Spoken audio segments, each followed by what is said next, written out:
बात तो जाट जाट है, हम इन गोत्रों की लड़ाई में पड़ के आगे नुकसान खा रहे हैं। बस जाट हूं, बस इतना याद रखिए, मेरे खून के अंदर जाटों का खून है, इतना याद रखिए बस।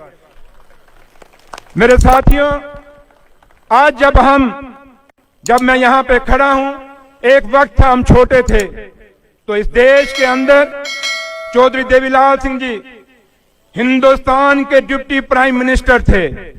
अलग अलग रियासतों के अंदर हमारे मुख्यमंत्री थे, हमारे एमएलए और एमपीओ की कहीं कमी नहीं थी। और जब मैं आज आपके सामने खड़ा हूं तो बिल्कुल एक दिया लेके आप देख रहे हैं कि जम्मू कश्मीर से एक डिप्टी चीफ मिनिस्टर है। कभी ये सोचा है हमने? ये सोचने की जरूरत है। जो कौम डिप्टी प्राइम मिनिस्टर पे पहुंच गई, वो आज एक एक ओहदे के लिए देख रही है। बाबा साहब भीमराव अम्बेडकर ने कहा था, पढ़िए, एकजुट होइए। उन्होंने क्यों कहा था अपनी कौम को कि पढ़िए, एकजुट होइए, उसके बाद सियासत में मजबूत होइए, क्योंकि पढ़ जाओगे, लिख जाओगे और जब तक एकजुट नहीं हो जाओगे, बेशक आप ऑफिसर बन जाओगे, कल आपको एक एक ट्रांसफर के लिए, एक एक पोस्टिंग के लिए आपको तरसना पड़ेगा, क्योंकि रहनुमाई करने के लिए आपके आगे कोई नहीं होगा। ये जम्मू कश्मीर में हमने भुगता है, ये जम्मू कश्मीर में हमने देखा है। आज जब मैं बना, मेरे लोगों को कोई काम नहीं है। मैं इनको बात पलसानिया साहब को कह रहा था, मैंने कहा कोई, आज मेरे पास बहुत बड़े महकमे हैं जम्मू कश्मीर के अंदर, सड़कों का आरएनबी जिसको पीडब्ल्यूडी आप कहते हैं, वो महकमा है, इंडस्ट्री है मेरे पास, माइनिंग है, स्किल्ड है, लेबर है, दूसरे महकमे हैं, और ऐसे महकमे हैं जो हमारी तामीर और तरक्की से जुड़े हुए हैं। वो इसके लिए नहीं आते, वो कहते हैं हमें खुशी है कि इन 75 सालों में हमारा डिप्टी चीफ मिनिस्टर बन गया है। कितनी सीधी ये कौम है, कितनी भोली ये कौम है। Deputy chief minister Surendra Chaudhary बना, लेकिन खुशी अपने घरों में मना रहे हैं। उनको कोई अपनी सड़क की परवाह नहीं, उनको अपनी कोई इंडस्ट्री की परवाह नहीं। फिर मैं उनको कहता हूं, मैंने कहा ये खुशियां ठीक हैं आपके लिए, लेकिन इसके साथ साथ सुरेंद्र चौधरी के पास जो महकमे हैं, इनका फायदा लीजिए। मैंने जयपुर में जब एक अंतर्राष्ट्रीय सम्मेलन था हमारा जाट पार्लियामेंट का, उस समय भी मैंने कहा था, और मैं आज जिन कुर्सियों के लिए हम बात करते थे, उसी में से एक कुर्सी मुझे भी मिली है। हमने कहा, उसमें मैंने कहा था अपने भाषण में कि हमें समझ नहीं आती, जब हम कुर्सियों से उतरते हैं उसमें हमें बरादरी याद आ जाती है, उसमें हमें यह याद आ जाता है कि हम इस कौम में पैदा हुए हैं।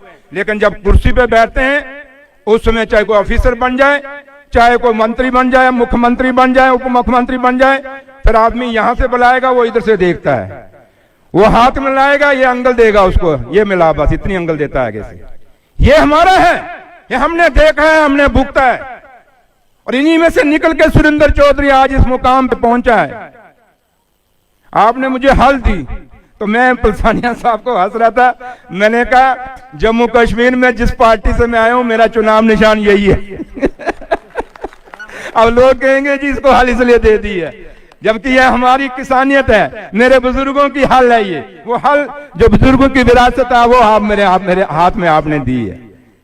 लेकिन मैं आपसे कहूंगा, ईमानदारी से कहूंगा, मेरे बुजुर्ग बेशक अनपढ़ थे, उनके बाद इतनी क्वालिफिकेशनें नहीं थे, लेकिन वो दिल्ली की दूसरी कुर्सी तक पहुंचे थे। आज हम जब कहते हैं हम बहुत पढ़े लिखे हैं, बड़ी अंग्रेजी बोलते हैं, बड़े अपने अपने दावे करते हैं, तो हम एक मुख्यमंत्री तक नहीं पहुंच रहे। ये सोचने की जरूरत है, ये कमी क्यों आई हम में, ये विचार करने की जरूरत है। आप किस पार्टी से, मैं यहां कोई इलेक्शन की तकरीर देने नहीं आया, मैं कोई वोट मांगने नहीं आया, मैं सिर्फ आपके प्यार के बीच में अपना प्यार शामिल करने के लिए आया हूं। लेकिन मैं एक कहूंगा आपको कि आज मैं अपने बुजुर्गों के आशीर्वाद से, अपनी माताओं के आशीर्वाद से इस मुकाम पे पहुंचा हूं। मेरे भाइयों, मैं आपको कहना चाहूंगा, क्योंकि मैं अपने बुजुर्गों को कभी नहीं कहना चाहूंगा, मैं आपसे बात करना चाहूंगा, मैं आपसे मुखातिब होना चाहूंगा कि आज आपको जरूरत है सोचने की। जिन बुजुर्गों के हम कहते थे उन्होंने क्या किया, उन बुजुर्गों ने बहुत कुछ किया। जब हमारी बारी आई, हम क्या कर रहे हैं, ये विचार करने की जरूरत है आपको।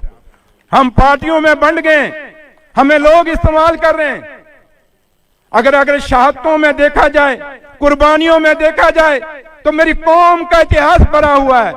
अगर इस नौशहरा जिस बॉर्डर से मैं जीत के आया हूं, उस बॉर्डर पे देखा जाए तो ना जाने चाहे वो पंजाब से सरदार हमारा कोई भाई था, जाट था, जो हिंदुस्तान के अलग अलग कोने, या यूपी है, या राजस्थान है, चाहे हरियाणा, चाहे अलग जितनी भी स्टेट हैं, जहां जहां से भी हमारा जाट है, उस जम्मू कश्मीर के बॉर्डरों के ऊपर, उन पहाड़ों के ऊपर ना जाने कितनी कुर्बानियां इन 75 साल के अंदर हमारे भाइयों ने दी हैं।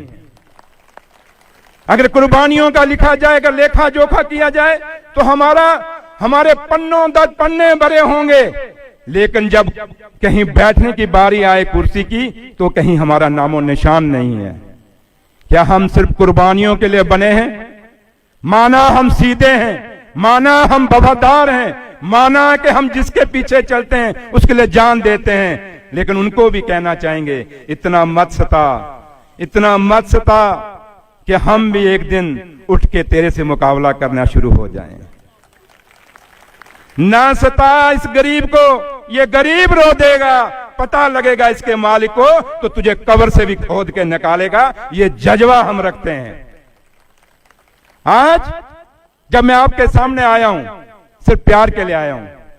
और जिस जगह जब मैं आगरा में सुबह पहुंचा, वहां भी काफी बड़ा वहां गैदरिंग थी, और आप जब यहां पे आया, क्योंकि मेरठ तो नाम ही क्रांतिकारियों का है, मेरठ तो नाम ही हमारे उन बुजुर्गों की धरती है। क्योंकि मैं रास्ते में कह रहा था कि एक बार मैं दिल्ली में, उसमें छोटा था, मैं आया था तारकटोरा में, आप में से कई लोग हुए, बाबा टिकैत साहब उसमें जिंदे हुआ करते थे, वहां उन्होंने भाषण दिया था, अगर आप में से किसी को याद होगा, वहां आए होंगे।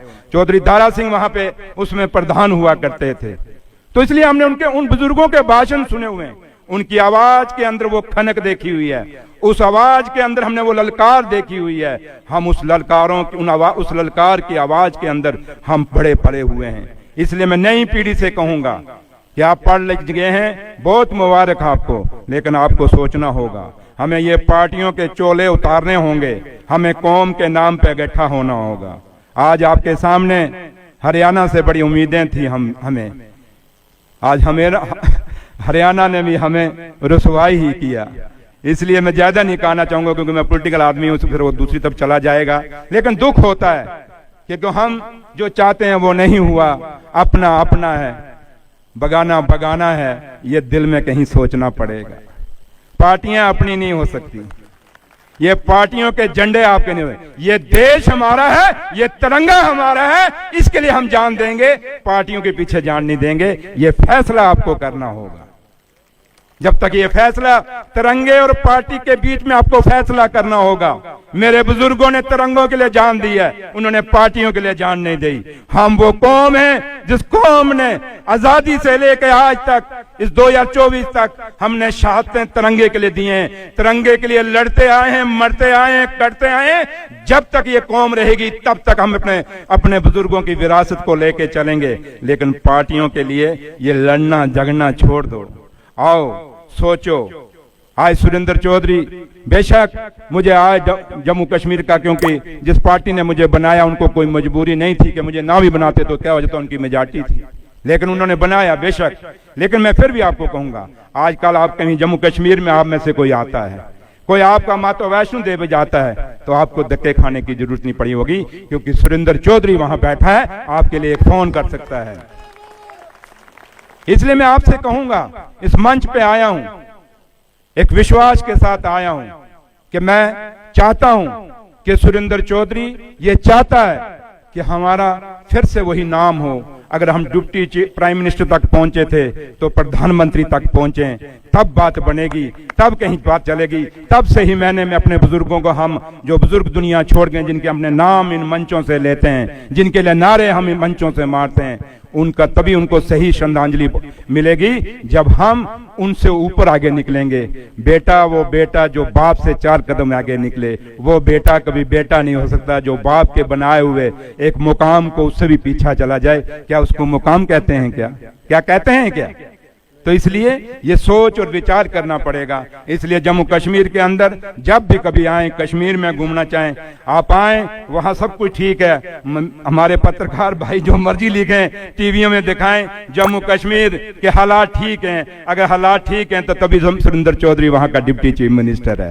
तो इसलिए आप आए, जब भी आपने वहां घूमना है जोर शोर से आए, लेकिन वही आए जो कौम का हमदर्द है, जो कौम की तरक्की चाहता है। मुझे बेईमानों की जरूरत नहीं, मुझे हमदर्दों की जरूरत है। मेरी बात बेशक कईयों को चुभेगी, लेकिन मैं सच कहने में कभी परहेज नहीं करता, क्योंकि सच्चाई सच्चाई है। मुझे भी जैसे आज आपको फक्र है कि हमारा डिप्टी चीफ मिनिस्टर वहां है, मुझे भी फक्र होगा जिस दिन मैं दिल्ली अपने प्रधानमंत्री को मिलने जाऊंगा, मैं कहूंगा चौधरी फलाने को एज ए प्राइम मिनिस्टर मिलने जाऊंगा, उस दिन मुझे फक्र होगा। इसलिए मैं आपसे यही उम्मीद करता हूं कि आप, क्योंकि जब देश की आजादी की लड़ाई लड़ी गई बड़े चंद लोग थे। महारानी झांसी कितनी थी? 1857 में उसने एक चिंगारी लगाई, 1947 में उस चिंगारी ने रूप लिया और ये तिरंगा झंडा आसमान में लहराया था। कितने लोगों ने कुर्बानी, एक छोटा बच्चा मुझे शहीद भगत सिंह का यहाँ एक फोटो दे के गया। इन नौजवानों ने 20-20, 21 साल के अंदर अपनी कुर्बानियां दी। ये चंद लोग थे, क्या इसलिए दी थी कि हम जिस देश को चलाना चाहते हैं ऐसे चलाना चाहते हैं? तो इसलिए वो थोड़े से लोग थे और देश की आजादी पा गए थे। हम भी जितने बैठे हैं, ये मेरठ वो धरती है, यहां से एक चिंगारी जो निकलेगी, मुझे पता है अगर आप सही मैंने वो चिंगारी लगाओगे, ये चिंगारी पूरे हिंदुस्तान में जाएगी और हिंदुस्तान में जाट समाज को इकट्ठा करेगी। तब जाके फिर आप इस देश के प्रधानमंत्री बन सकें। ये सपना मेरा भी है, ये सपना आपका भी है, ये सपना आने वाली नस्लों का है। आज आने वाली नस्लों ने यह फैसला करना पड़ेगा कि हमने क्या करना है, कि हमने नशों पे जाना है, जहां हमने अपनी तकदीर बनानी है। आज हमारी आने वाली पीढ़ी जो है, मैंने आगरा में भी कहा और मैं जम्मू कश्मीर में भी कहता हूं कि आने वाली जो नस्लें हैं ये भगवान से भी दूर हो रही हैं, ये रब से भी दूर हो रही हैं। हम लोग जब किसी से नहीं डरते, एक ताकत ऐसी है जिससे वो डरते हैं, वो है रब। हम कहते हैं यार उसका कहीं नुकसान, हमें कहीं नुकसान ना दे। तो आने वाली पीढ़ी आस्था से भी दूर हो रही है, अपने रिश्तों और संबंधों से भी दूर हो रही है। हम अपनी सभ्यता, अपने संस्कार, अपनी संस्कृति को भूलते जा रहे हैं। ये नौजवान पीढ़ी वो है।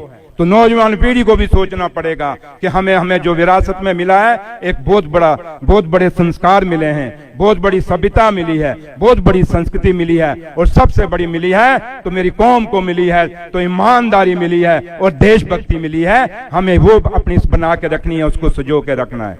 इसलिए मैं आखिर में इतना ही कहूंगा। बाकी है कि जहां तक as a deputy chief minister अगर आप बात करें तो मेरे पास इंडस्ट्री मिनिस्ट्री भी हूँ। कभी आप में से कोई मिनिस्टर वहां पे इंडस्ट्री लगाना चाहे तो वो भी खुल के आ सकता है, वहां इंडस्ट्री लगा सकते हैं। तो आप वहां के फायदे लीजिए, जम्मू कश्मीर की सरकार के जो भी फायदे आप ले सकते हैं आप लीजिए। सुरेंद्र चौधरी आपको हमेशा वहां मदद करेगा। जब भी जम्मू कश्मीर में अगर कभी घूमने के लिए आना चाहते हैं तो आइए, हमेशा आपके लिए अपने बुजुर्गों के चरणों में हमेशा हाजिर रहूंगा। अपने भाइयों के साथ हमेशा हाथ से हाथ मिला के सामने उनका साथ दूंगा और उम्मीद करूंगा कि आप लोग मेहनत करोगे, इस कौम को इकट्ठा करोगे, इस कौम का खोया हुआ वो एक रुतबा जो आज हमें कहीं कमी, आपको भी पता है ये कमी आ रही है, इस कमी को, क्योंकि हरियाणा आपके लिए बहुत बड़ी मिसाल बन गई है, आपको समझना पड़ेगा। क्या करोगे मेहनत? हाथ खड़ा करके जोर से, जाट की आवाज इतनी कमजोर नहीं हो सकती। करोगे हिम्मत? पक्का करोगे? तो याद रखिए ये एक ऐसी शुरुआत होनी चाहिए, क्योंकि वो इंसान आपके बीच में आया है, ना उसने यूपी से इलेक्शन लड़ना, ना मध्य प्रदेश से लड़ना है, ना मैंने राजस्थान से लड़ना, ना मैं दिल्ली से, मैंने नौशहरा उस बॉर्डर से लड़ना है जहां पाकिस्तान बिल्कुल एक पत्थर की दूरी पे हमारे पास है, वहां से लड़ना है। तो इसलिए मेरा कोई यहाँ पे कुछ नहीं है, मेरा सिर्फ और सिर्फ एक ही है कि जैसे आज आप जम्मू कश्मीर में जब आओ आपको लगे कि मेरा उप मुख्यमंत्री वहां पे है, वैसे जब मैं दिल्ली आऊं तो मुझे लगे कि मेरा प्रधानमंत्री है। इस विश्वास के साथ आपसे विदा लूंगा, क्योंकि मैंने वापस जम्मू जाना है। फिर एक जोर से आप लोगों से फिर मैं उम्मीद करूंगा, और खास कर जो हमारी नौजवान पीढ़ी है, आओ मेरे भाइयों, आप छोटे होंगे मेरी उम्र से, मेरे बेटे की उम्र के भी होंगे, आइए, ये कौम आपके हवाले है, ये कौम आपका रास्ता देख रही है, किस रास्ते पे आप लेके जाओगे, क्योंकि हम की उम्र